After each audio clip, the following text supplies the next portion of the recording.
9 is a return to basics for NFL DFS because for what feels like the first time in a while, we finally have games that we want to stack. And at least for Brandon and me, that means we can build our tournament lineups around those games and just fill in the blanks from there. To me, that's very comforting because that's how I want to play DFS, and we can do so for this week. So let's dive in and break it on down to get you set for week number 9. Welcome on into the Heat Check Fantasy Podcast powered by numberFire. That's right here on the FanDuel Podcast Network and numberFire.com. My name is Jim Sonis. I am a senior writer and analyst for numberFire.com, joined here as always by Brandon Gadula. He is the managing editor for numberFire.com. Brandon, week 9, I'm feeling pretty good about this slate so far. How are you doing today? I'm good. I thought you were going to say return to basics because, Christian McCaffrey should be back. We have Dalvin Cook. And, we've been talking a lot about value running backs, which is not really what we do on the Heat Check. We, jam in those studs. But we haven't really... We spend up at running back. That's right. And we haven't really had the opportunity to do that much this year based on how slates have broken. Based on the few, I feel like Alvin Kamara is barely on the main slate, even when the Saints play. Right. But this week we have Dalvin. We should have Christian McCaffrey. You could maybe lump Derrick Henry in there. But, we're looking at a completely different slate for me based solely on the running back situation this week. Yeah. This is a very 2019, 2018 feel to it with McCaffrey. And at least for me, it's just McCaffrey and Cook up there because I think that they're both rock star type plays. McCaffrey, I'm operating under the assumption he'll be good to go. I think it's pretty safe to say that he will be. Dalvin is facing Detroit. And then I think that part is easy. The tough part is the mid-range at running back. The mid-range is there are a couple of guys who are fine, but there's no one I feel great about. So I think, to me, this slate at running back revolves around the studs and the values and trying to decipher how I want to prioritize the studs and which of the values I actually want to rotate in. And that's a long discussion. It's one we're going to have throughout the podcast for today. But, again, everything starts with the game stacks for me, specifically Seattle, Buffalo. I think that game is just it's among the best games for stacking we've had on the main slate this entire year. Do you agree? Yeah, that's the number one for sure. We talked on Monday, even before on Sunday when we were taking notes, you said, don't let me talk myself out of stacking that game every which way. And honestly, we can stack it different ways, but we kind of know where the ball is going, which makes it extra appealing. So, I think that we'll probably feel by Sunday that we have to differentiate, but I think there are going to be ways to differentiate even if we play that game. So I think that's the number one for sure. Yeah, if Greg Olsen sits, just all the Will Dissly attacks, what could go wrong with that? We're going to break that game down in depth throughout the podcast for today. Plenty to talk about that coming. I said to bet the over Monday, and it's up to 55. So if hopefully you did it then and not now, because you may have lost your chance. But we'll talk more about that game here in just a bit. But first, the Week 9 FanDuel Podcast Network Listener League is up. And as always, it is a $5 entry with 3 entries max. It's a rake-free contest, meaning all the entry fees go right back to you, the listeners. FanDuel makes nothing off of this contest. To get yourself entered, go to FanDuel.com/league/listener league. That's FanDuel.com/league/listener league. I'll also put a link to it in the podcast post up on the Week 9 preview post up on numberFire.com. Eligibility restrictions apply, but if you're listening on YouTube right now, just go to FanDuel.com/league/listener league.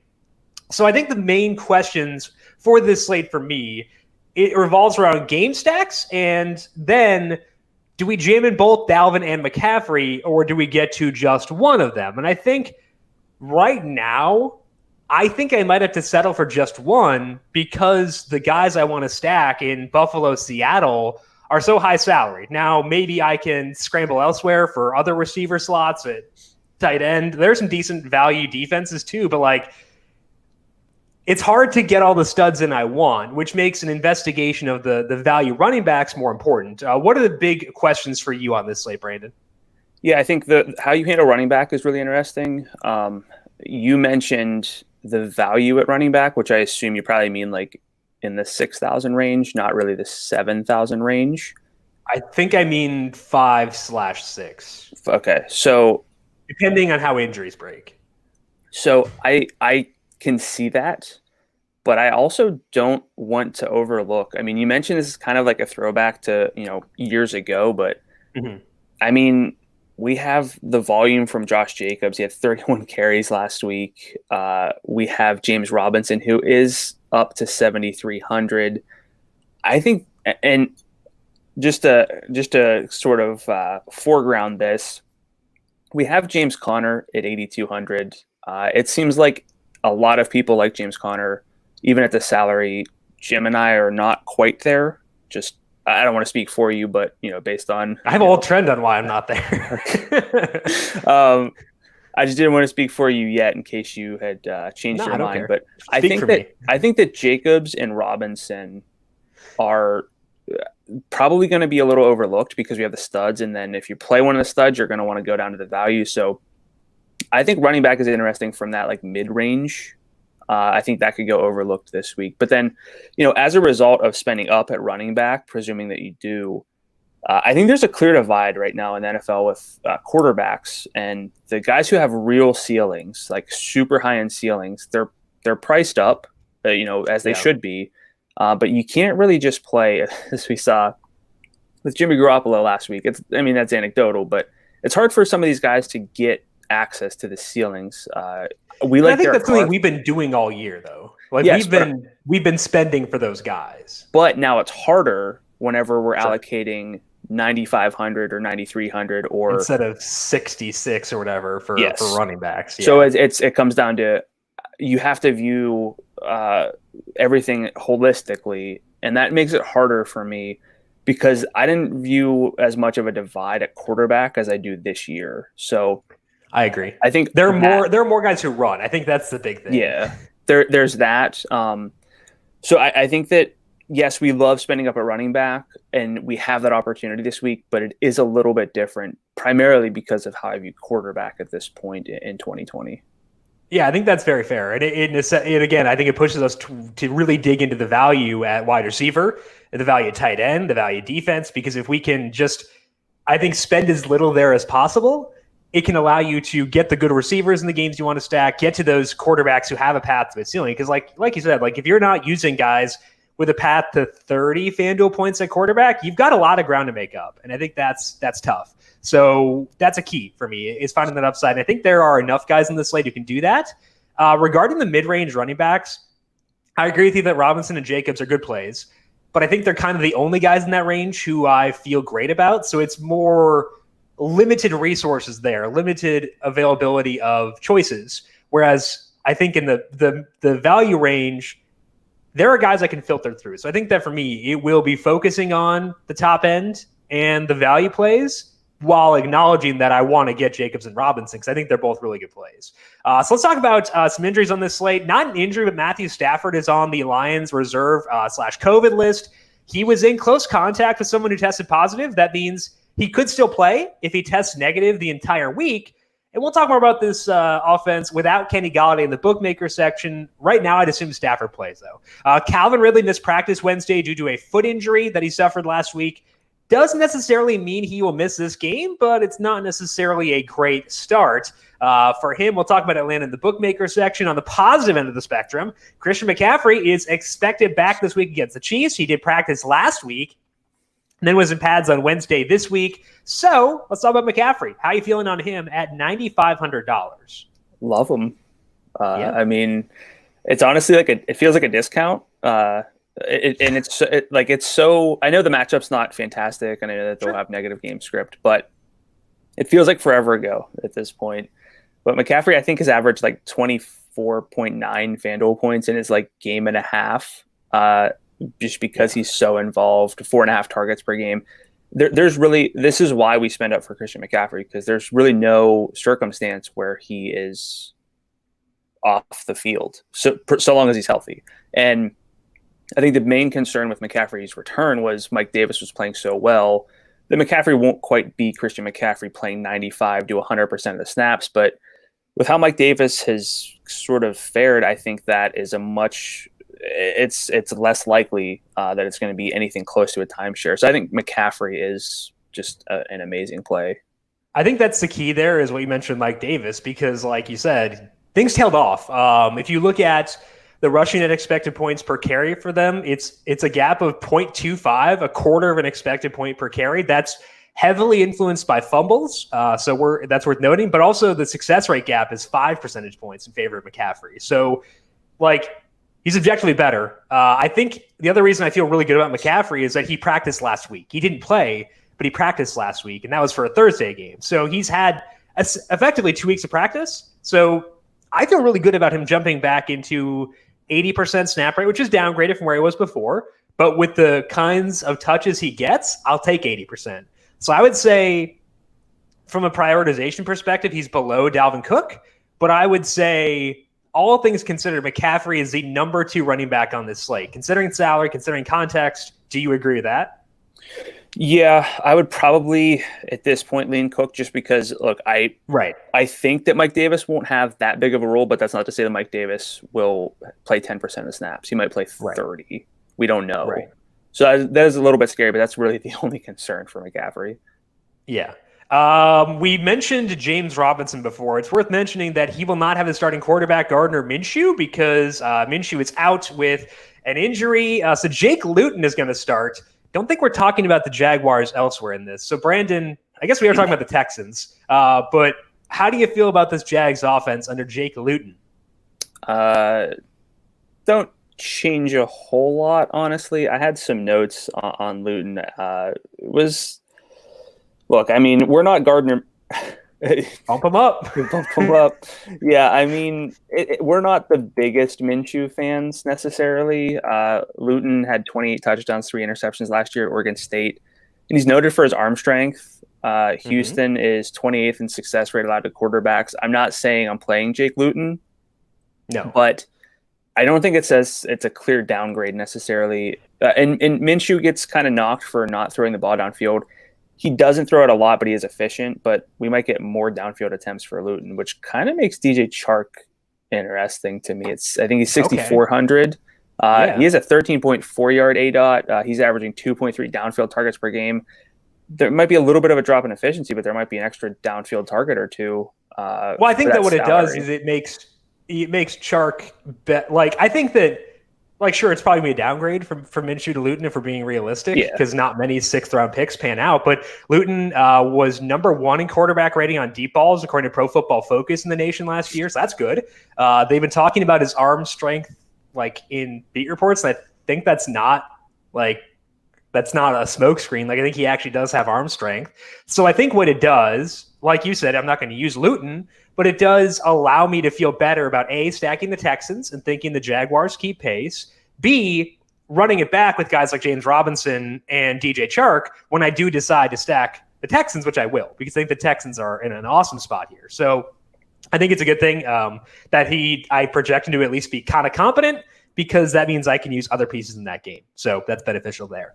The sad one here, Brandon. Sorry, brace yourself. Man. The Dolphins will be without Myles Gaskin for a while. He is on injured reserve due to a knee injury. They traded for DeAndre Washington, but he may not be cleared in time for this week due to COVID protocols. That would likely leave Matt Breida and Jordan Howard here, but Breida also missed practice on Wednesday. Do you see any incentive to chase any of these guys? No, I'm not playing Jordan Howard. Gaskin didn't get 20 points in a bell cow roll. Why would I expect Matt Breida and Jordan Howard in a split roll to get there? Yeah, I think that's kind of the distinction at running back too, where we have Christian McCaffrey. I know the salaries are not even close, but you're really begging for a narrow path for some sort of upside from running backs who just don't have the majority of the work in a backfield. And it doesn't matter if they really pay off per dollar. There's basically no way that these guys go off. Right. And I think that for me, the question is, do I feel better about a running back in the 5,000 range getting to 20 points or a wide receiver in the 5,000 range? And the answer will be a wide receiver almost every time. There are exceptions when guys are bell cows. We'll talk about some. But I think that most of the time it's going to skew towards the wide receivers. And that's why we spend up at running back. We talked about this in a trend earlier this year.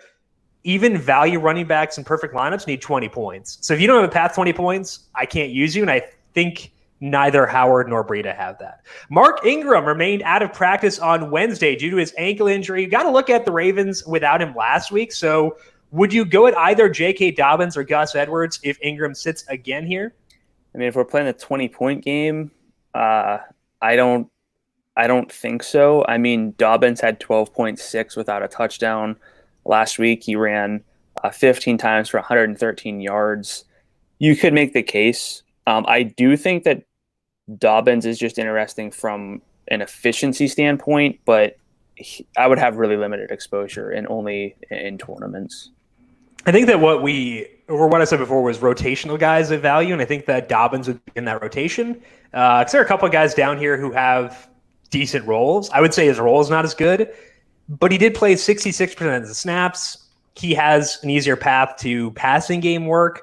So I think that Dobbins has 20 within his range of outcomes. And as a result of that, I'm going to use him, but it's not going to be like single entry. I'm not going to use Dobbins. And like if I had 10 lineups, like 2-ish Dobbins. I don't think that's enough.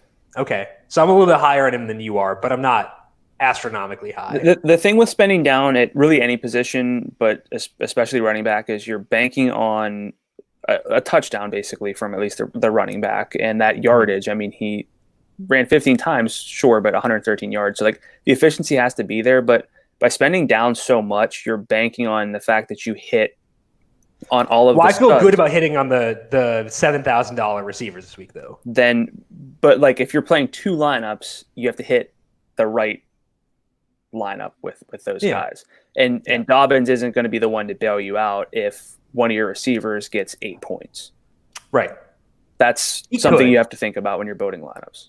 I'm not saying you're wrong. I'm saying that's how I think about it. No, yeah, I agree. In general, I agree. I think that like Dobbins is a rotational piece at value. I think there'll be people who like I'm higher on him than you are. I think there'll be people who are higher on him than I am. So it's a possibility where things get a little bit out of hand in favor of Dobbins. And in that situation, like I'm comfortable being underweight because of the ceiling concerns you were alluding to. I mean, at this point, from quarterback, both running backs, the three receivers in my flex, I feel like anyone I plug in there has to kind of be able to carry me. Like at some point, even if it's a value receiver, they can't just get 6 targets with a lot of short work. It's got to be, if they're getting 6 targets, just sling it deep and hope for the best. Tanks, like bombs. Let them launch and see what happens. So Dobbins doesn't really fit from that angle for me. Okay. I think I'm more open to it, but I also think that like he's not a single entry guy and not someone I feel scared about being underweight on. I think that's the way that I'd phrase that. On the other side of that game, T.Y. Hilton missed practice Wednesday. I am not saying this because T.Y. Hilton is relevant, because we know that's not the case. But do you see anybody benefiting here in a tough matchup with the Ravens? Can we finally get a Colt to a 20% target share? No, I mean, I've said this a few times now. We've had 4 games where a Colt has better than a 20% target share. Like that's not enough. There's just no single game upside from a Colt based on yardage because they spread the ball out too much, and that also erases the floor if there's not a safe target volume. Yeah, Hilton left early in week 8, and Zach Pascal still led the team with 6 targets. It was 17.6, I think, percent. Yeah, and Michael Pittman might get more involved this week. Like, no, not against Baltimore. No. All 3 of Seattle's non-DJ Dallas running backs missed practice on Wednesday. Chris Carson reportedly won't even test his foot until Friday, which makes him look pretty uncertain. So let's assume that we get the same situation as last week, where it's just DJ Dallas and Travis Homer again. How would you feel about Dallas at $5,100? Yeah, I mean, Dallas did what you want from a value running back. Like that's the distinction between someone like he and Dobbins for me. He played 79% of the snaps last week. This is a great game environment. He got targets. He scored both on the ground and through the air. I mean, like it wasn't efficient, but if you're giving me snaps and opportunities in this game, that's completely different than, trying to take a stab on Jordan Howard or even someone like J.K. Dobbins for me. So Dallas, if he's cleared, would be like if the backfield is his, would be phenomenal. I think he'd be probably a lock for single entry in that situation. And Like if it is just him, he's a cash game play, right? Yeah, I think you could probably. I haven't messed around with this enough, but you can maybe get the McCaffrey, Cook, and Dallas. You can. Just saying. Doing it right now. So I think keep a close eye on the Seattle backfield situation. The good thing is this is actually a 1 p.m. game because it's on the East Coast, so we will know at lock who is active, and that'll be a key. So try to be around at 11:30 a.m. Eastern if you can, because that will be a big thing for this week. So let's keep talking about that game as we move into our trends discussion for week number 9. Brandon, you're starting off with the other side of that game by talking about Josh Allen. Got off to a rock star start this year and then has come back to earth. So we kind of have to decide which Josh Allen we're going to see this week. What do you see when you dig into the numbers behind Josh Allen and the Seahawks defense? Yeah, I mean, this is a big one. This is the big game, and we need to make sure that the Bills can really keep pace. The Seahawks are just so good for offense. Like their offense is so good for DFS that there's not a whole lot that can make you pull back and say maybe not this week.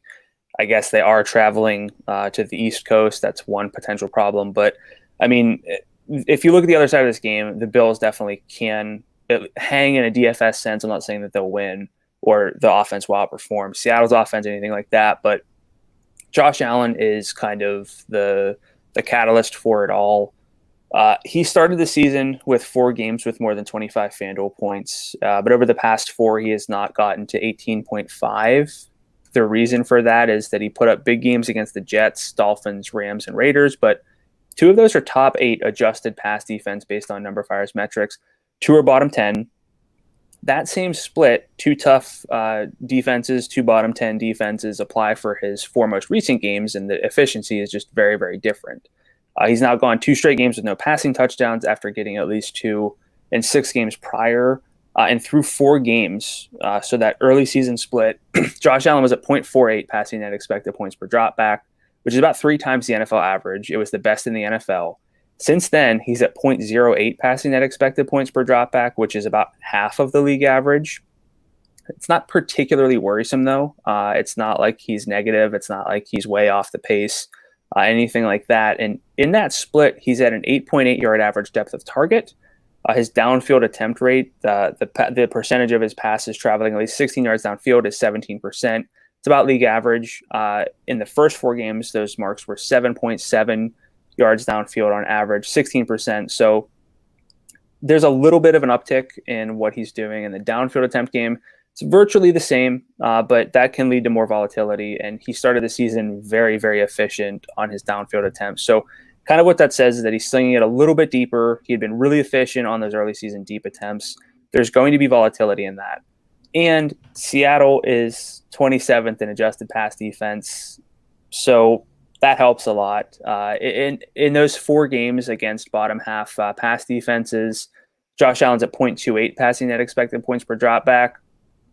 That's a full season mark, equivalent to basically Drew Brees, Deshaun Watson in terms of efficiency. So that should help us a lot. Even if you look at the 2 most recent games, he's at 0.13 against those bottom half pass defenses. So kind of the worst case scenario is that he's been league average against these bad defenses, even when he's cooled off. So I think at worst, we should expect him to be about average at worst with some rushing against a really beatable pass defense, which does remind me a little bit of the Jimmy Garoppolo mindset last week. Very different, very, very, very different quarterbacks. Yes. But there's that rushing upside. So I think that there's really no reason to look at Josh Allen's past 4 games and really worry that much. I don't want to talk myself out of this game, but I also don't see it in the data enough. Even though he has cooled off, he's still viable. He's not terrible. Yeah. So are you worried about the Allen splits? Because I'm not particularly doing so. Yeah, so the way I like to view things for DFS is, did a player meet expectations in spots? And like the way that, what I mean by that is like, did he have a great spot and disappoint? Like that's part of my hesitation with David Montgomery this week is he had the Panthers, which is an amazing spot in a similar workload and like didn't do great. So like, that's what I mean by that. Whereas with Josh Allen, I haven't had high expectations for him in any of his past 4 games partly because I think I was overrating the Tennessee defense for that first game in this 4-game split. So I might have been overrating them. He played better than the numbers said there, I thought. But like, I didn't have high expectations. Kansas City, really good defense. It was raining there, so that makes sense. The Jets, I didn't expect the Jets to do anything, so I didn't expect anything out of Allen there. I would say he fell short of expectations there by a bit, but like not by enough to – he was still above average from an efficiency perspective. In New England, I had no interest there because of the weather. So even though Allen has had 4 straight games of less than 20 FanDuel points, I never expected him to have a monster game in any of those. So like he hasn't fallen short of expectations outside of maybe the Jets game in any of those. So to me, that's why I'm very okay overlooking those. And I think that right now you give me a single bullet in a single entry contest, I'm going Josh Allen at my quarterback because he's $800 less than Russell Wilson. He runs more than Russell Wilson. He is at home. I think he has a slightly better matchup. So although Russ is my number 2 quarterback, I think Josh Allen's my number 1. Are you willing to go that far with Josh Allen or no? He's close. I think there are really 3 to 4 quarterbacks I feel good about. Allen is one of them. Russ is obviously one of them. So I wouldn't really fault you for putting him at the top. And, salary considered, he probably is at the top or, maybe number 2 if you don't look at Russell Wilson because of the salary. So I really have no reasons to worry about Josh Allen. You went through the game by game and explained why, but even as like a holistic, don't even kind of forgive him for that stuff. It's really not been that bad. It's just been a really hot start, kind of regressed back to league average. Now he's back in a really promising spot. So I think Josh Allen is a very justifiable single entry play. And I would probably, at this point in the week, probably play him in a single entry. Yeah, I think that we're not going to get him at low popularity. Like I can almost guarantee you that. That's fine because but I also, I don't care. Quarterbacks are never that popular. They're flat. Like when I say high popularity at quarterback, that means 12%. Like that's fine. Who cares? Yeah, there's like really no such thing as chalk at quarterback. I think there have been a couple times where someone's been like 20% or so, but that's been like extreme situations where there have been few alternatives. But with guys like Russ, he's actually, so he's gonna be popular. I think despite the tough situations, but I don't care. That's fine. I think he's still my single entry quarterback as of right now. Let's talk about James Conner because we talked a lot on Monday about James Conner and his ceiling. And from a traditional process perspective, he makes a lot of sense because he is a big favorite. He's actually on the road. I thought he was at home. He's on the road. But he's a big favorite against a super trashy rush defense. So like that checks every box from a traditional perspective. But he's $8,200. So I think it's necessary to dig into what kind of game you need to make a perfect lineup at that mark. Now, I will say you don't need a guy to make a perfect lineup to win money, but you should try for that at least. So from the start of 2019 on, there have been 26 running backs who have made a perfect lineup with a salary of $7,500 or higher. That is $700 less than Conner, which should make things pretty fair. He's below the median salary there by $300, but still roughly comparable. The lowest point total for any of those perfect high-salaried running backs was 22.0 by, of course, Mark Ingram. In Week 11 last year, 4 out of 26 running backs scored fewer than 25 points. So basically, like, you need 25 points or more to come through at this salary. They've averaged 31.3 FanDuel points per game. The median is 28.1. And Connor's maximum output this year is 22.9 FanDuel points. That's the only time he is top 20. So that's rough. But you may think this is the best spot he has had, and that's likely true given how bad Dallas is. So it's possible we should give him a bump up in our minds. Then we get into the problem with the game itself, though, because the Cowboys have been so brutal and the Steelers' defense has been so good. Pittsburgh is favored by 13.5 in this game. That's a good thing from the traditional mindset of heavily favored running back. But it doesn't look great in the high-scoring environments we have in 2019 and 2020 because we look back at those 26 high-salaried running backs in the perfect lineups, only 3 of them, 3 out of 26, were favored by more than a touchdown. Only 2 were favored by more than 8 points.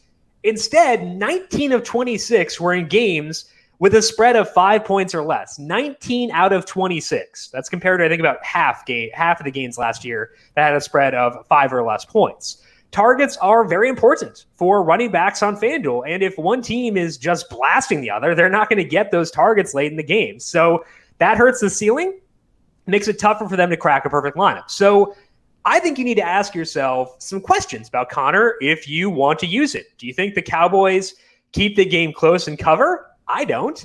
Or do you think that Connor has the ability to go off for 120 yards and 2 touchdowns? That's kind of what he needs. So that's basically what he needs at this salary. So Connor is more viable for cash games than for tournaments. I am very comfortable being underweight on him relative to the field in tournaments, but I also want to make sure I'm not being crazy in this. So how are you feeling about Connor now we've had more time to dig in to the matchup and the rest of the slate? Yeah, I thought I would probably change my tune a little bit and warm up to him, but I'm not quite there for basically all the reasons you said. I can't remember the week, but we had that one week where basically all but one game was like a 6.5 point spread. So we dug into, how players fare based on their projections whenever there's a big spread. And the favorites tend to kind of hit their projection overall, but they don't really necessarily account for a lot of huge games. James Conner is not, I'm not a film guy. I like James Conner. I root for him because he's got a good story. But watching him try to break like a long run, I have no confidence that he's ever going to outrun anybody.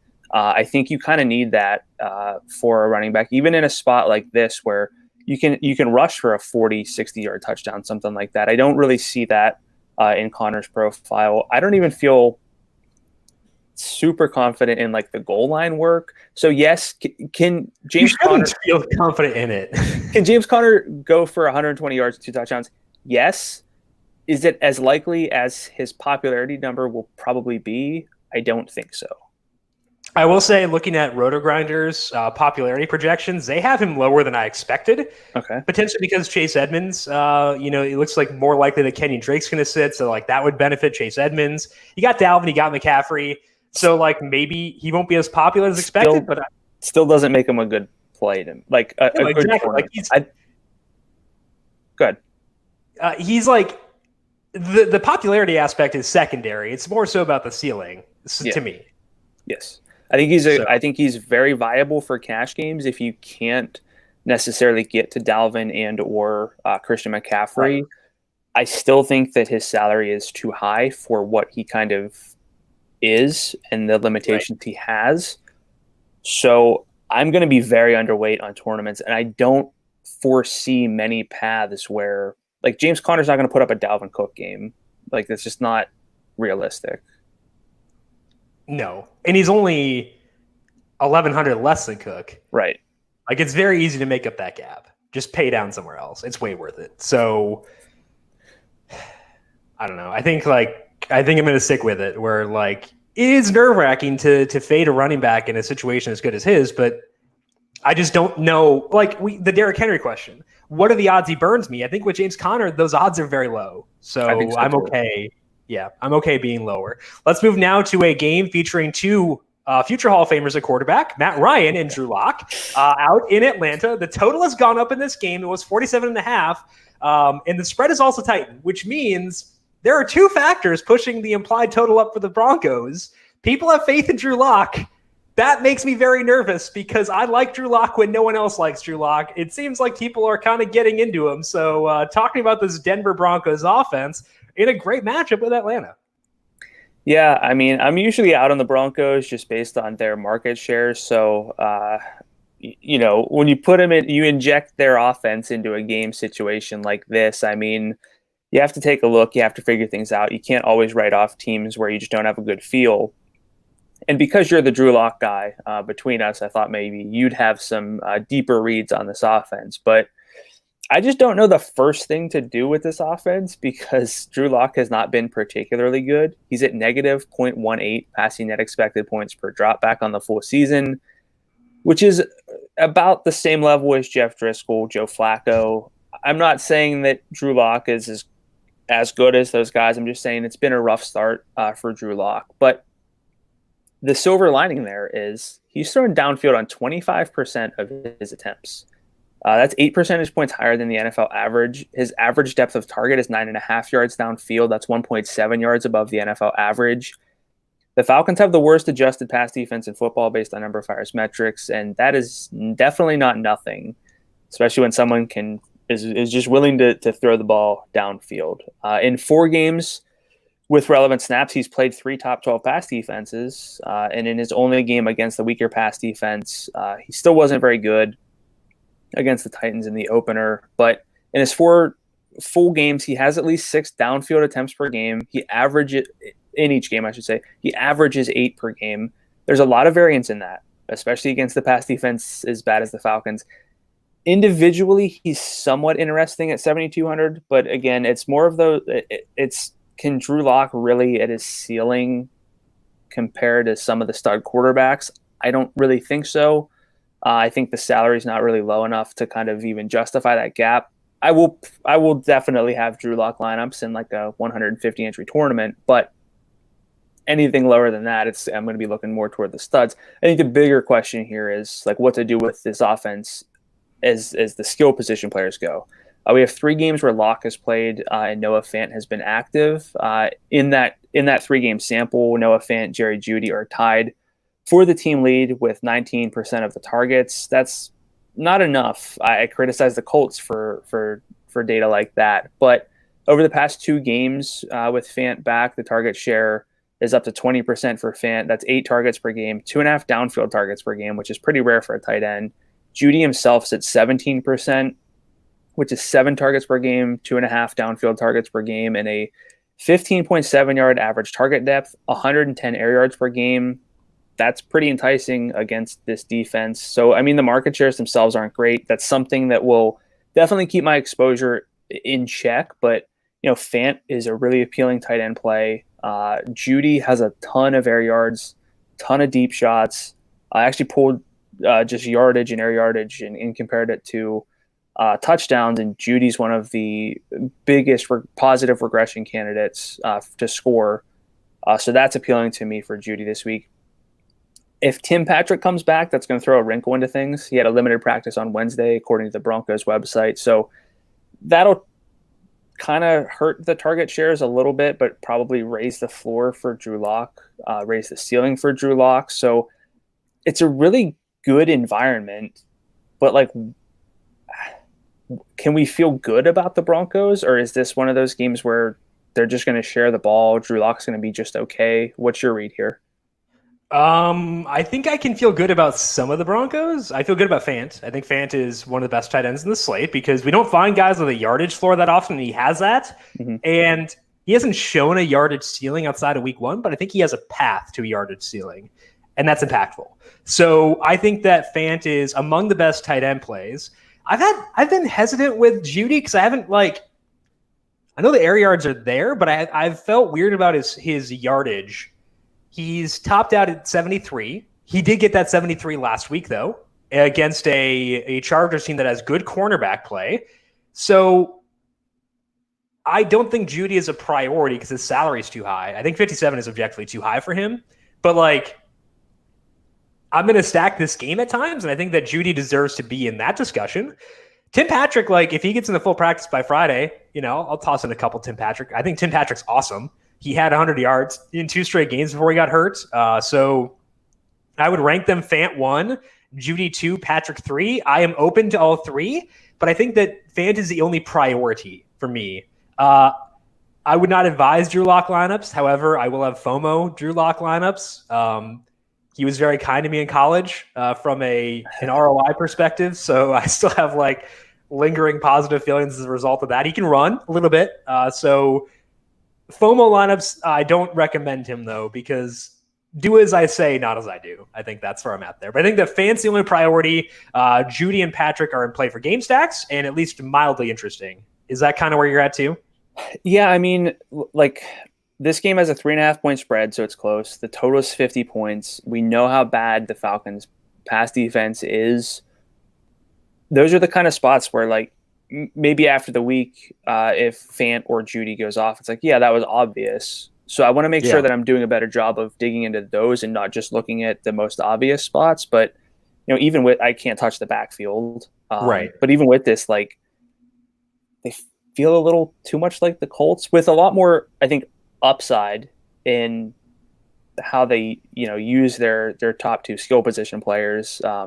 Yeah. Excluding Tim Patrick because I don't know if he's going to play, but I don't know if it's there as going full in. So I mean, are you feeling good about the Falcons on the other end? Well, we'll talk about them in the bookmaker section because I think that they're pretty interesting, but I do feel pretty good about them. So I think that's why I'm open to Judy and Patrick, is because I think this is a game I can at least have mini stacks. That's why I wanted to dig in and see what was there in a game that might go a little bit overlooked, even though it feels like a really good spot. Yeah, I think that's fair. So we'll talk about the Falcon side of that game in the bookmaker section. But first, let's talk about a game I think is number 2 from a stacking perspective, and that's the Chargers against the Raiders. If you had told me I would be itching to stack Chargers-Raiders like 5 weeks ago, 5 minutes ago, I'd probably be like, what's wrong with you? But like, I kind of think it's low-key fun. One of the tough things with Justin Herbert is that he hasn't been in games that I've wanted to stack all that often. It's kind of similar to the Josh Allen thing, where like he's been amazing, except he's been good. I guess Josh Allen hasn't really been that good, but like I haven't really wanted to stack his games, whether due to tough defenses or bad opposing offenses. And I feel good about this one. So I want to dig in to what they've looked like when they've had everyone healthy. So unfortunately, it's not a big sample. It's weeks 2, 7, and 8, where both Keenan Allen and Mike Williams have played a full game alongside Herbert. So 3 games. But I think there are some actionable takeaways. The first one is that Justin Herbert's been good. He's at 0.29 passing net expected points per dropback in those games. That's even with 2 of those being against top 8 pass defenses. The Raiders are 23rd. So this is firmly a plus spot. You've talked about Herbert against tough defenses before. This is not a tough defense. I think he's going to just rock some stuff. They've also been more aggressive in throwing the ball in these situations. Their early down first half pass rate in that sample is 56%. That's up from their full season mark of 50%.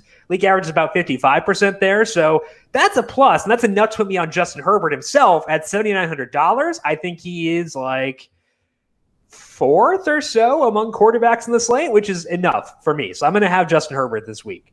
And we know he's going to throw the ball to Keenan Allen. In that 3-game sample, Keenan Allen has 30% of the overall targets, 32% of the deep targets. Hunter Henry is second in target share, but he's getting no high leverage looks either in the red zone or deep. That's kind of annoying. Mike Williams gets only high leverage looks, which is also annoying, but that's also why he came through last week. So I can go to Henry and Williams in game stacks, but Keenan I think he's among the best plays in the slate at $7,500. Like, I think that if you compare him to last week, he'll be less popular this week because of the allure of Diggs, Metcalf, Lockett. That's justifiable because I love all those guys. But it makes me inclined to, get a little piece, a little sniff Keenan Allen here and see what he does. As for the running backs, Justin Jackson is the top guy, but there are still issues with his profile. In the 3 games without Eckler, Jackson's at 24 adjusted opportunities per game.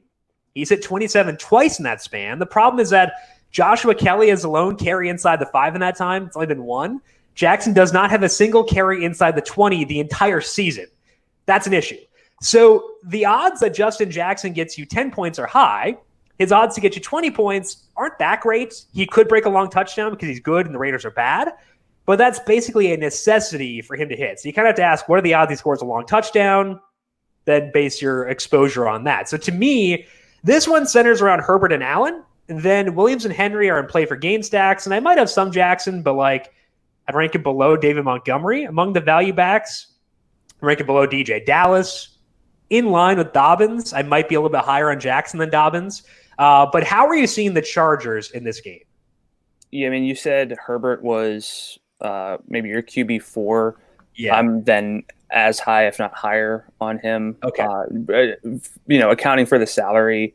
I've talked about Herbert, recently, but I have in 2 games against bottom half pass defenses, which the Raiders definitely are. He's at 0.37 passing net expected points per dropback. It's a small sample of just 2 games, but he's played so many tough opponents and has still been good overall. But in games against teams that aren't that tough, he's basically been Aaron Rodgers this year, which is pretty enticing. Keenan Allen, obviously, you don't really need to make a case for him at the salary. You did argue last week that he was probably what was he? Was he 75 last week as well? I think he was 74 last week. You said he should have been like 94 jokingly, but like 84. I said probably. 85 realistically. I thought it was 95 on the recap show last week. I was being outrageous there, but I said 85 because of the game environment. This is a better game environment, so now it could be 95. Yeah, but I think Keenan Allen is such an easy justification. And Hunter Henry, I mentioned I pulled. I think I mentioned this. Maybe I dreamed it, but I been a long few days. But yep, I pulled yardage and air yardage and touchdowns and saw it's a really rough way to spot regression. But Hunter Henry is one of the biggest underperformers in touchdowns among tight ends based on his yardage and air yardage usage. So I think you can really make the case for Hunter Henry. If you go through his game log, there's been a little bit of a floor, at least for a tight end. But if you give him 6 points for a touchdown, I think he's at the salary of 56. I think he's very much in play. So I might be higher on Henry than you are, but I really love this offense. Herbert is just really good. He's really fun. Fant or Henry? Probably Fant, just for the fact that I would expect him to lead his team in target share. I don't expect that at all for Hunter Henry. It's more of a he should score eventually kind of a play. Yeah. But I would go with Fant over Henry, but I think they're both very much in play. I think I go Fant over Henry too. Who are you running back with on Las Vegas? Is it Jacobs and Waller, or are you going to any of the receivers? I don't know if I'm there with the receivers. I love Josh Jacobs. I'll just kind of spoil that. I think his workload is really good. There's a lot of that appeal with Dalvin Cook and Christian McCaffrey, and then you kind of have to talk yourself out of the red flags for the value plays. But I think Jacobs is playable with the salary, so I don't want to kind of overlook him, especially, again, coming off big volume but not scoring last week. I think people will probably just not really feel that inclined to play Josh Jacobs based on all of everything this week. But I think the real run back play is Darren Waller, the salary. He's got a great target share, just great high leverage looks. I mean, Darren Waller is the place to look first. And if you feel too chalky just stacking Seattle Buffalo, just pivot to this one. Like, this one's it's not as good, but it's very close. It's indoors. Neither team's traveling all that far, so I think it's easy number 2 for me from a game stacking perspective. And I think it's a pretty decent gap between this one and third. I think that's where I'm at this one. I think probably Kansas City, Carolina. I think that might be my number 3 too. Okay. The one that would be kind of close would actually be Houston, Jacksonville. I agree. That's cool. I feel that's this could just be me talking myself into Jake Luton not being terrible, but it also sounds like I'm calling him Jay Gluten. It's Jake Luton. Hey, Gluten. So Jake Luton free. We'll see how this goes. Hey, Tennessee listeners, Jim here with some great news. FanDuel Sportsbook is now live. Great transition. Now live in Tennessee, and you have the chance to celebrate its arrival with some can't-miss odds. This week, new users can place up to a $5 bet on the Tennessee Volunteers to take down the Arkansas Razorbacks at plus 2,500 odds. You heard that correctly. A $5 bet can win you $125. The offer is for this weekend's game only. So download the FanDuel Sportsbook mobile app, sign up, and make your first deposit to see your enhanced odds today. Must be 21 plus and present in Tennessee. New users only. Must wager on designated boost market. Deposit required. Max bonus is $125. See full terms at sportsbook.fanduel.com. Gambling problem? Call Tennessee Redline 1-800-889-9789. Let's take a look at what bookmakers are saying about this week. What? I can't. I just can't. It just sounded like you were fumbling over the gluten joke, and then you just call it out like a state. So I think next time I start fumbling, I'm just gonna be like, "Hey, Oregon, what's up?" Nevada. Is it Nevada or Nevada? I don't know. Sorry, Nevada. Nevada people. I don't know how to say your state's name, and I'm sorry. It's my bad. You can yell at me. It's fine. I accept it. Hey, Wisconsin. The second highest total on the slate. Hey, Missouri is in Kansas City for the Chiefs and the Panthers. That's at 52.5. The Chiefs are 10.5 point favorites. Luckily, good trends here for game stacking. The spread has tightened 2 points from open. That's good. And 95% of the money is on the over in this game. So I'm good going here for game stacks, despite the Chiefs' defense being very good. What about you? Yeah, it's an easy one to stack, too. The Panthers are pretty straightforward with McCaffrey. And, I mean, McCaffrey's going to play, but if not, I would still play Mike Davis. I just want to make that clear. But I mean, Robbie Anderson has such a good target share. I don't want to let the Curtis Samuel game fake me out of Robbie Anderson at all. I had too much Mike Davis in that single game slate. Yeah, I'll talk more about Robbie Anderson in player picks, even though it's a really tough matchup. But I think this is one of those games that, like, if it goes off, you pretty much know who's scoring, who's putting up the big game. So that makes me feel really good about it. Yeah, the reason I don't have it above Las Vegas, Los Angeles is because the Panthers play a defense that is very conducive to unders because they basically just say you're not going to beat us deep. It's not a good defense, like from a talent perspective, but it's effective in, limiting the upside of opposing offenses. I know that Mahomes has not been super deep heavy this year, so I think he'll be fine picking them apart, but it may just slow things down a bit. But it's not going to push me off by any means. So I think this is a good game to stack. I think that McCaffrey is my favorite bring back on the Panthers, despite the stuff going on with coming off IR. And I would say on the Chiefs side, I'll probably lean Kelsey. He's $8,000, but I think that's worthwhile, right? I do.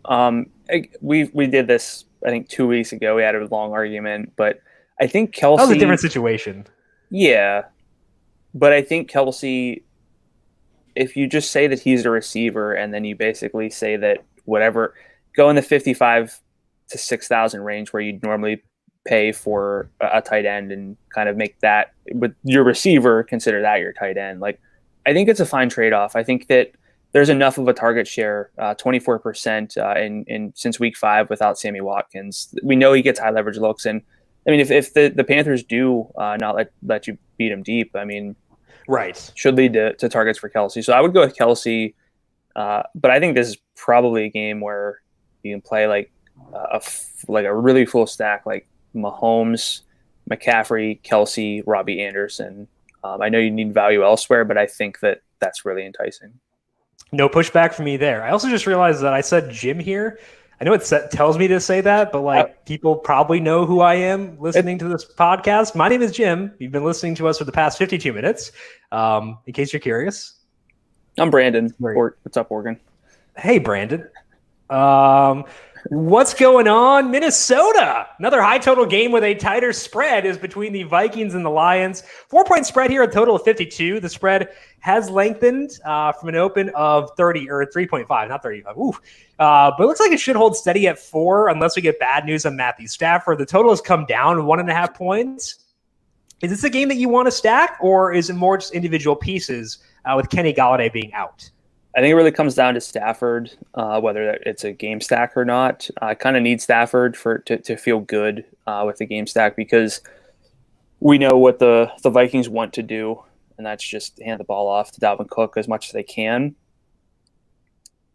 This might be a game where I'm too low, but nobody's really stepped up outside of Kenny Golladay. Marvin Jones does have really good peripherals. I want to make that clear. If Stafford plays, I think he's interesting for tournaments at 6,100. I think the salary will keep a lot of people away from the salary and just his general performance. But I do think there's interest there. I just don't think it's a full game stack without Stafford. Yeah, I think the issue is that Marvin Jones got his salary bumped up because the Golladay news is known before salaries are published. So he is $6,100, which I think for his ceiling is high. Yeah, I again, I might have dreamed this, but I think I said that he was 61, which is the problem. But I think at the salary, I was busy pulling up Marvin Hall's salary because Marvin Hall's better. It's fine. But I think the salary and just what Marvin Jones has done will keep people off of Marvin Jones. But I mean, Marvin Jones can score if he's getting high leverage looks. So I don't think I think that when we declare some receivers as toast, I think that's a little premature generally. It's not like he can't catch the ball. I don't know. But you don't use him at 61 if there's no Stafford. And even if there's Stafford, use him very, very minimally. I kind of think Marvin Hall's better. I don't know. Marvin Jones has gotten, to his credit, multiple deep balls in 3 straight games. Okay, so Marvin Jones is fine. I should just get off this.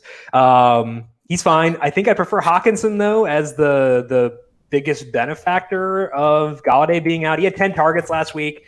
Problem is that he's 6,000, and like that's kind of high for what I need to do at tight end this week. So I think it's mostly just Dalvin.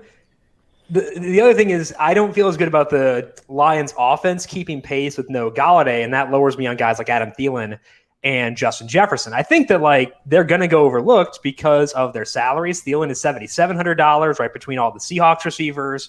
Jefferson is 68. So like they're good tournament plays, but like there are paths to failure because I'm wary of the Lions offense with Galladay out.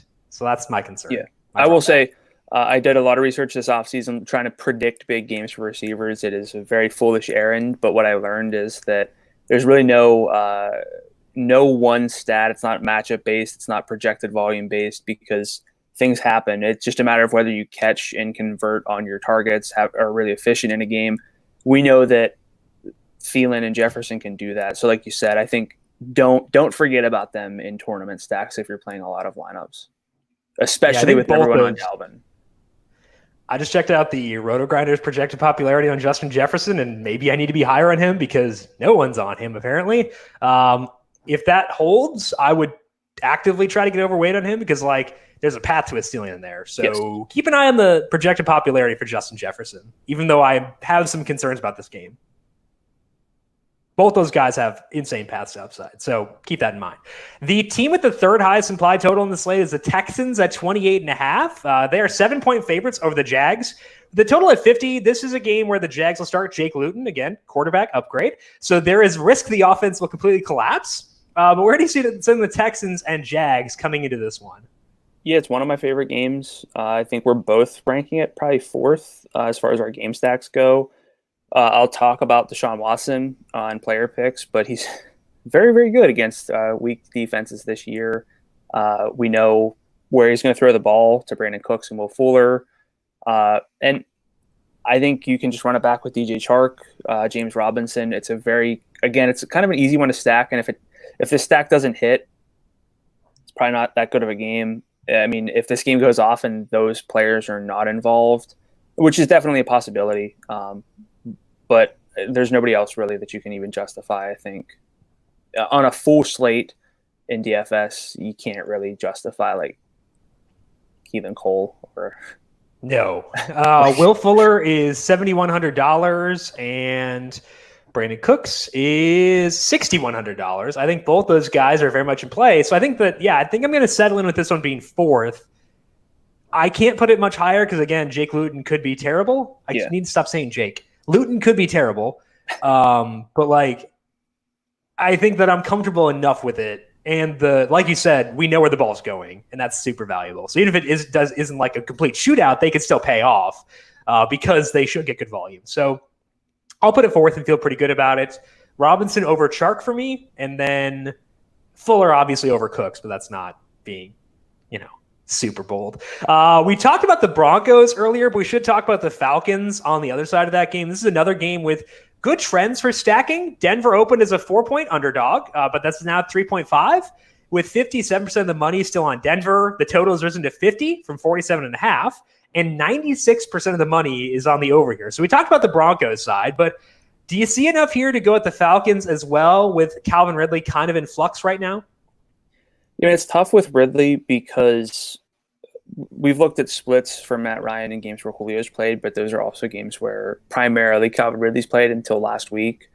So that's a little bit problematic. Julio is 8,200. That's a little high based on it's a justified salary, but it's a little high for me to consider him as anything close to a core play based on the running back situation. I think the biggest beneficiary would probably just be Hayden Hurst. He got a target bump. He's 5,600 on FanDuel. I think that Hurst would probably be where I look first for the Falcons just because of Julio's salary and how I would generally build my lineups. Yeah, I think that Hurst's salary is very forgiving. And honestly, like his role's been, like I know he got off to a very slow start, but his role's been decent at worst for a while now. And if Fant winds up being popular, Hayden Hurst is just a very logical pivot at $5,600, whereas Fant is 58. I think that Henry also fits in that discussion. I would probably go with Henry over Hurst as a pivot. I don't know. That could be stupid, but I think that both of them are live as alternatives to Fant if he gets too popular for your liking. I think they're both very much in play. I think there are ways to spend down at tight end. Travis Kelce's very appealing, but playing Kelce does generally require a very different strategy unless you do kind of just view it as the swap and you play a value receiver. But I think Hurst, Henry, Hunter Hurst, Henry, all play. You play Triple H. I mean, just play. Yes. I like the more we talk about the slate, the more I realize that like the 7,000 range at receiver is just it's loaded. Like my goodness. It's a shame Hunter Bryant's not a thing yet because we'd have Hunter Hurst, Hunter Harrison, Henry Bryant, Hunter Harrison, Henry Bryant, the Henry, whatever. Henry. Anyway. Okay, so $7,000 wide receivers: Adam Thielen, AJ Brown, who we have not discussed. Stephon Diggs, Keenan Allen, Tyler Lockett, rest in peace, Kenny Galladay, Terry McLaurin, Will Fuller, Amari Cooper, DJ Moore. There are like two dudes in there I don't want to use. I want to actively use almost all those guys. That's amazing. Yeah, I didn't know where that's coming from, so I was a little confused. But I just was thinking about it. It's just amazing. I got sidetracked. I agree with you. And so good. And going back through like Sunday Million winners, it's kind of common to see somewhat of a balanced approach because we know all that whole list you just named, those guys can be the wide receiver one for a week. They can have eruption games. And yes, there's DeAndre Hopkins, there's Tyreek Hill, but if you kind of just back off the studs a little bit, these guys have the same or very similar ceilings to any other receiver. So we have to kind of dig for value at receiver often, but I mean, I think that it's very viable to try to figure out ways to balance out your lineup and get three of those receivers if possible, because it's really not that impossible, especially if I think it is possible if we get both DJ Dallas and Chase Edmonds. It's very possible to do that. Yeah. So just keep that in mind where that's usually a range where we're in on them, but because running backs take precedent, we don't talk about them enough, but yeah, that's a really, really good range this week. And I was heavy on that range last week between DK Metcalf, Tyler Lockett, and Keenan Allen. I think I need to do that again this week with the same guys, but also mixing in the other ones there too. Yeah. All right, let's take a look at. Go ahead. Sorry. No. It's a fun slate. It is. I like it a lot. Weather. We could see some wind in Jacksonville for the Titans and the Jaguars. It's at 16 miles per hour right now, which is just above the cutoff where things start to drop off a bit. So not a massive concern yet, but keep an eye on it. Similar story in Kansas City, where wind speeds are projected to 18 miles per hour for their match with the Panthers. Again, keep an eye on that one for Sunday. This is not a week 8 situation where it was like 30 miles per hour, and it's also a situation where we have good alternatives. So just keep that in mind. Check back on those games later. Let's dive into our positional play, starting off at quarterback. Brandon, where are you going there in week number 9 on FanDuel? I love Deshaun Watson at 8,300. It's one of the better games to both of us now that you've vocalized your love. Again, it's because of the quarterback upgrade in Jacksonville. Yeah. So even without Minshew, I like this game. I could be overstating the differential between Luton and Minshew, but there are reasons to believe that someone who throws it deep against or at least has arm strength, I don't know if they'll let him throw it deep against the defense that's not particularly good, will kind of pan out. But Deshaun Watson himself has played a lot of tough opponents so far, and Jacksonville is definitely not a tough pass defense. They're 31st in numberFire's adjusted pass defense metric. In 3 games against bottom half pass defenses, Watson's at 0.47 passing net expected points per drop back, which would be a league best mark on the full season for some context. So I think we could see a ceiling game from Deshaun.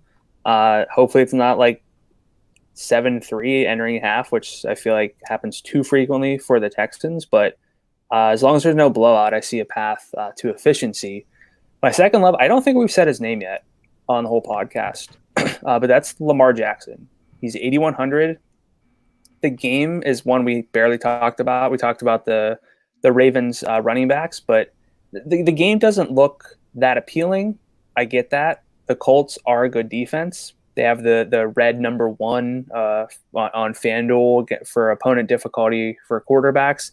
They're 9th in adjusted pass defense based on numberFire's metrics, but we saw Lamar healthy last week. He ran 16 times for 65 yards. He has been bad efficiency-wise against top half pass defenses. I don't want to overlook that, but the Colts just kind of average in rushing efficiency allowed to quarterbacks. Lamar is going to be indoors. I think the floor is super obvious. The ceiling, definitely obvious. And if people are just kind of looking elsewhere, there's really no reason at 8,100, not 9,100, to get in on Lamar.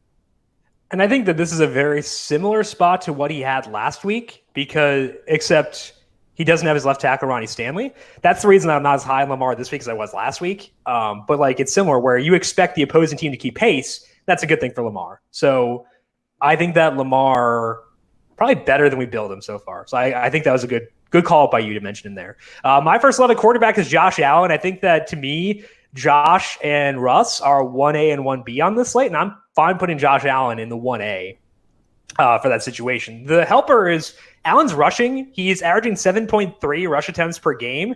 He has 7 total rush attempts inside the 5 this year, and this is the best situation for a quarterback, where he has a great matchup in a game where you expect the opposing team to score points. It's also a slight home underdog, which I think is pretty fun.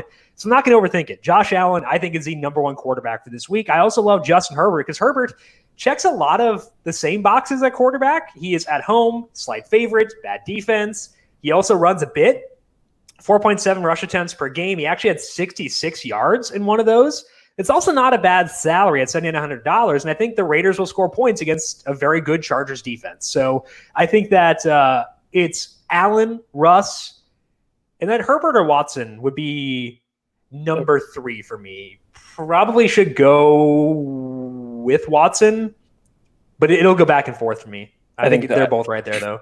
I think that's the top 4, but I mean, it's a little scary, and this is something I alluded to at the top of the show, but there are a lot of good quarterbacks on this slate, but just in general on a lot of these slates, we're kind of just overlooking Mahomes, and that was a mistake last week. We didn't name Russ here, but obviously we love Russ as basically the number 1.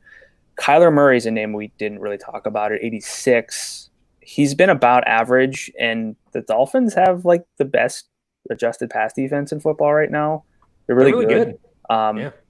So I think Kyler's interesting from a rushing standpoint, but there's so many options, and that's why. I mean, I initially had Derek Carr as my second love, but I was like, I need somebody who can get to 30 FanDuel points, because probably 2 of these guys are going to get there, if not more.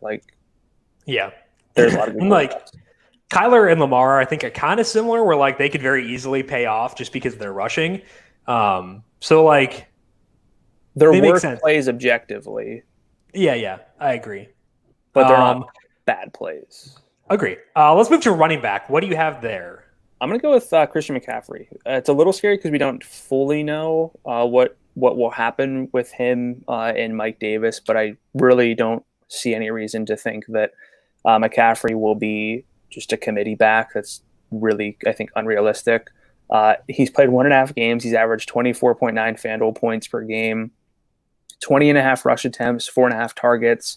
They should trail, which usually is not what you want for a running back, but for someone like Christian McCaffrey who can get targets, that's very appealing. I will go to Mike Davis if Christian McCaffrey can't go, but I think McCaffrey is probably right now the 1B behind Dalvin Cook, but I want one of them in probably all of my lineups, or a really high percentage. My second 2 loves are those 2 guys in that 7,000 range who I do think will get overlooked. Josh Jacobs is the first. Jacobs versus James Conner is probably a debate for a lot of people. I like Jacobs more this week. He has a better overall role, better red zone work, more overall opportunities, both rushing and receiving, based within the offense. I know Connor's matchup's great, and he's a huge favorite, but there's blowout risk. The Chargers, for Jacobs' matchup, just 18th in rushing success rate allowed to running backs. We're getting Jacobs off a 31-carry game. He's played just 2 games since October 11th, but hasn't scored in either of them. I think we kind of are quick to forget players like that who just haven't been at the top of the leaderboard in a while. So I like Jacobs a lot. He's also barely been on the main slate in that time. Yeah. So like I feel like he's kind of been out of sight, out of mind, which is good. Yeah. And I love James Robinson, even with a salary up to 7,300. I mean, the reason I'm in on these three higher salaried backs as my loves is because we have Christian McCaffrey, we have Dalvin Cook, we have Derrick Henry in a tough matchup, but we can't pretend like there are no ceiling games from those three. And I think we'll get more information on Chase Edmonds and the Seattle backfield, but to me, like the other backs down there are not nearly as appealing as they have been because we have backs who we know they're going to get the ball. And one of them is James Robinson. He's averaged almost 26 adjusted opportunities per game. The Texans are last in rushing net expected points per carry allowed to running backs. Robinson can get targets. So unless the offense changes entirely, I think James Robinson's a really strong floor play at 7,300. Do you prefer Robinson or Jacobs? Because I agree with you on Jacobs over Connor, but do you prefer Robinson or Jacobs? Probably Jacobs. I agree. I just like the offense more. I think that's the tiebreaker for me. So I agree. My first love is Dalvin Cook. I do, like you, like Christian McCaffrey, but if I'm picking just one, I'm going to go Dalvin. We saw the massive workload last week with 36 adjusted opportunities, and now he's at home against a team ranked 23rd in success rate allowed to backs. He is $9,300. I think that's a very fair salary. So give me Dalvin once again. I also love Chase Edmonds.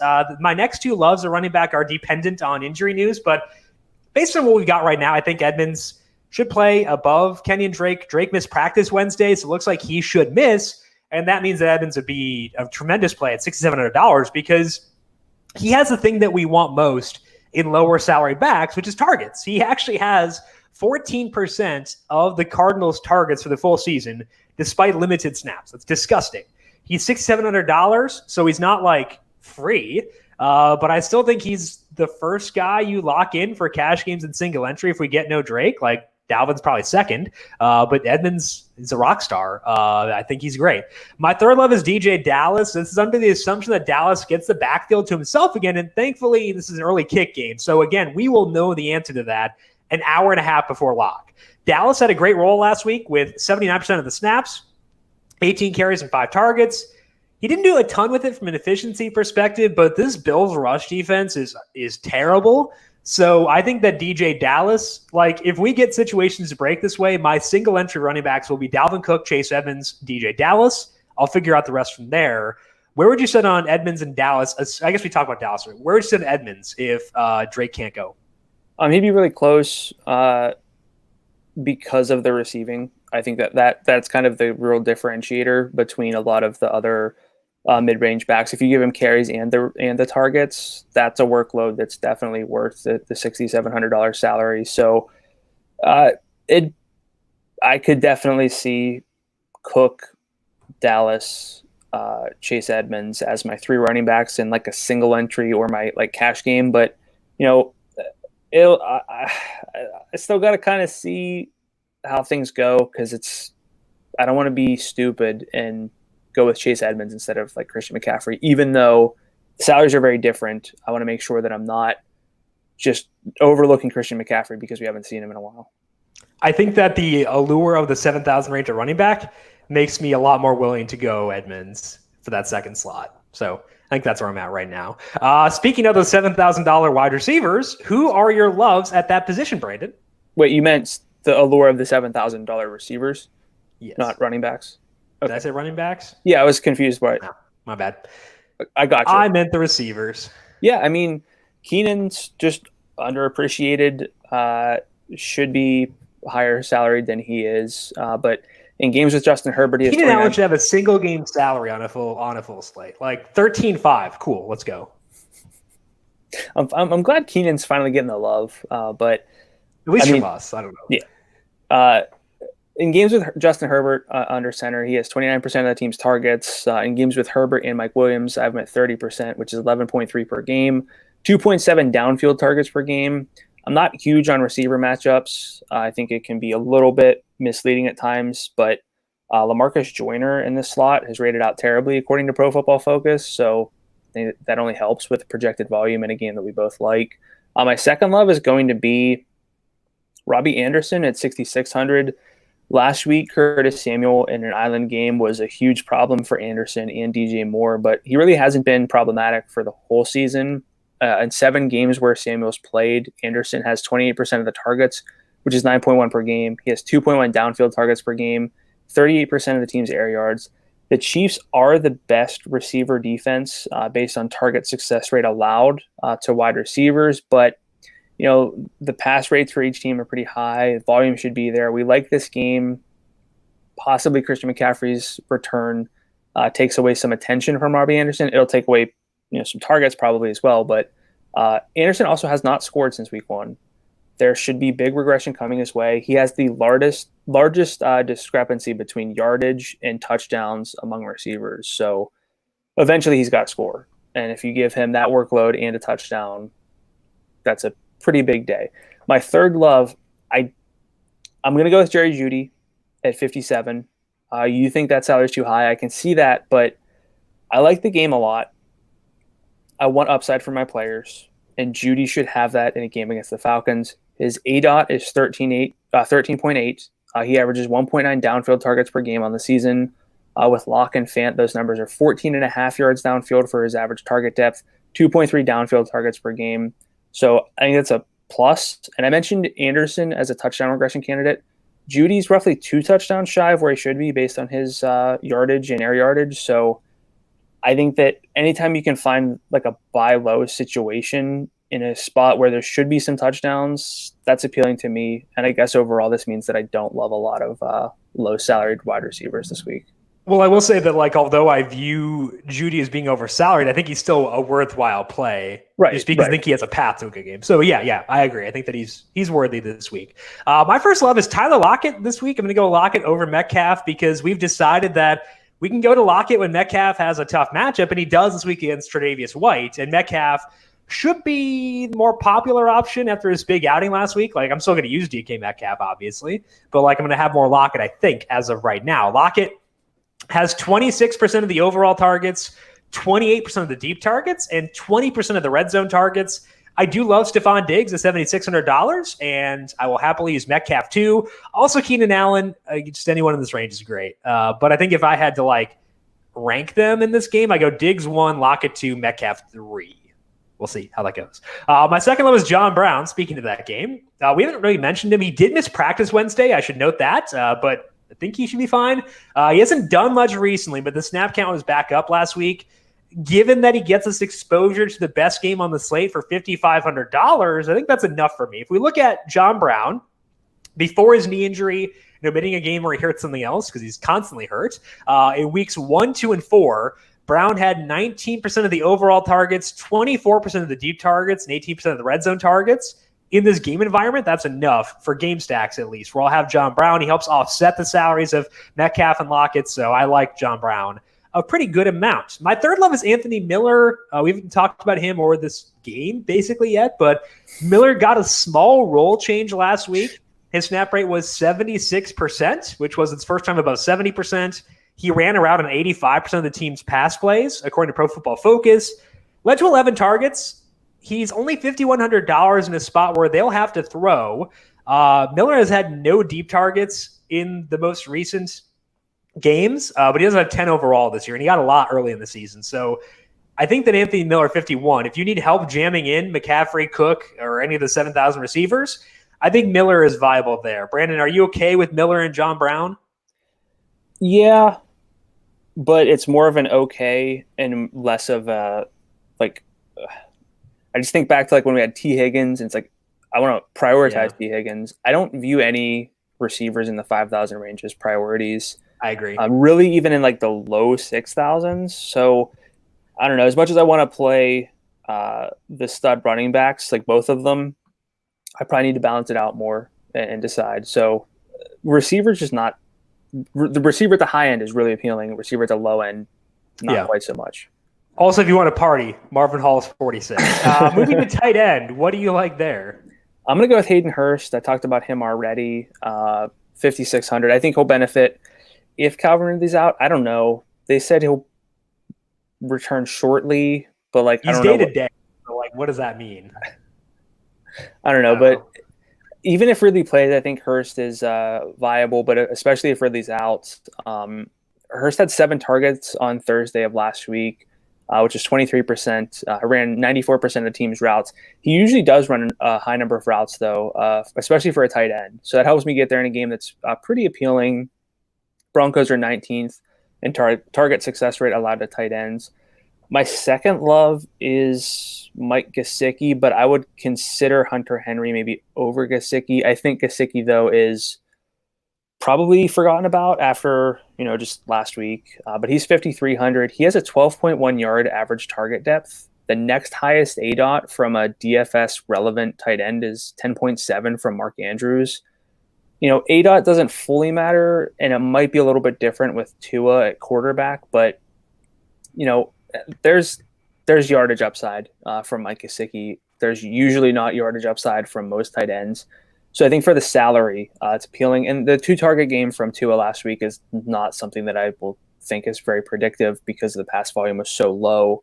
Yeah. So I think Gesicki at 53 is appealing, but we do have a lot of better options, I think, for just a little bit more. Yeah, one of them is Darren Waller because I think he's the easiest exposure to a really good game for Chargers Raiders. The Chargers allowed 14 targets to Travis Kelce, 9 to Noah Fant, and 50 yards and a tutty to Jared Cook, so not a bad matchup. Waller has 26% of the team's targets since Henry Ruggs came back. He's averaging 1.3 red zone targets per game in that time and just has had insane red zone usage for the full season. So I think Waller is a priority at tight end. I also do like Noah Fant. I like the market shares with Locke that you mentioned in your trend, and I think the game is really good. Fant hasn't topped 50 yards since week 2, but he has the building blocks to get there, and I think he can score touchdowns too. He's $5,800 with a path to upside and somewhat of a floor. I'd also mention TJ Hawkinson, and keep an eye on Greg Olsen. Didn't practice Wednesday. Will Dissly has set a season high for snap rates in 2 consecutive weeks. So if we get Will Dissly at 46, I'll take it. I could have way too many Seahawks, but, what could go wrong? There's no such thing. Exactly. What do you have at defense? I'm going to go with the Titans at 3,800. I mean, Pittsburgh is a clear they should probably be a priority play at 5,000, but I really won't allocate too many lineups where I'm spending 5,000 for Pittsburgh. But the Titans are not a good defense. They're 23rd in adjusted defense based on numberFire's metrics, but the Bears are 26th offensively. So, and it also does not really matter if you use the Nick Foles only splits. They've not been a good offense. Just been bad. The Bears just lost their right tackle. Again, the Titans defense isn't great, but according to Pro Football Focus, they are 14th in pressure rate among the 22 teams on the main slate, and that does adjust for who's actually healthy and expected to play. So that's at least a little bit interesting. Yeah. I don't know. They're really bad at getting to the quarterback, but I think once you account for the injury, they could be better. So, I think they make sense, and I think the process is there for sure. I love Houston. Their defense is trash. But again, as much as I love to talk up Luton, he's a rookie 6th-round pick. Realistically, probably not going to be that good. And they're $3,700, and they're decently heavy favorites. So I'll likely, try to differentiate a lot of defense. So I think the Titans make sense. Houston makes sense. The Falcons are 33. I know their defense is hideous, but they're home favorites against Drew Lock. And I love Drew Lock, but Drew Lock is amazing for opposing defenses in DFS. So, the Falcons are high-key a pretty good play, I think. I don't know. I could be wrong. I think they're pretty good, though. Not to besmirch my boy. So you're going to have Drew Lock lineups for fear of missing out on Drew Lock's breakout game, but also exposure. Yeah, that's the way he's a volatile. He's this is his dumb comparison. I'm not saying they are the same player. Josh Allen? Yeah. Josh Allen in the day was viable at quarterback, but the opposing defense is always viable too. He's probably in the same lineup too, because if there's a pick six, we'll just have to do more. It's even better. Yeah, Jameis. Jameis is the same thing too. So Drew Lock is Jameis Winston and Josh Allen bundled into one. That statement definitely will not come back to haunt me at all. That is all the time that we have for today. Brandon, any final thoughts for you on this slate? I think it might come down to figuring out if you're going to play a lot of lineups, pick one of the constructions. You can't necessarily pay $7,000 for all your receivers with that balanced approach and the stud running backs. So you need to figure out if you're going to trust the value at running back or maybe spend down at quarterback, which I'm probably not going to do very often. But what I need to do is pick one of those kind of theories and stick with it rather than try to play everybody. Yeah. I think this week for me, the key is keeping close tabs on injury news, specifically the Seahawks running backs, the Cardinals running back, or Kenyon Drake, and then John Brown, too, I guess, is kind of in that situation as well. So keep a close eye on injuries this week because they will influence the way we view things, and they may open up a lot of value, and we have a lot of places we can spend that value. So keep a close eye on the injury reports, as always, but I think especially this week. That is all the time that we have for today. Do not forget to enter the Week 9 FanDuel Podcast Network Listener League. There will be a link up on the post on numberFire.com for the Week 9 preview podcast. We'll also have it. You can go to FanDuel.com/league/Listener League. $5 entry, 3 entries max. No rake there. So make sure you get yourself entered before lock on Sunday. Brandon, if people have questions for you on Twitter, where can they find you there? I'm at Kadula13, GDULA13. And I am at Jim Sannes, JIMSANNES. You can also follow the FanDuel Podcast Network at FanDuel Podcasts. Back with you on Monday at 9 a.m. Eastern to recap the Week 9 slate. I also have a UFC DFS podcast via Austin Swain posted for Saturday night's card. NASCAR podcast for the championship race in Phoenix will be up tomorrow as well. Big thank you to Calvin Theobald, our video producer, for running the video side of things here today. Thank you, Cal, as always. Thank you to everyone for tuning in. Good luck with your Week 9 lineups. We'll talk to you again next week. This has been the Heat Check Fantasy Podcast powered by numberFire.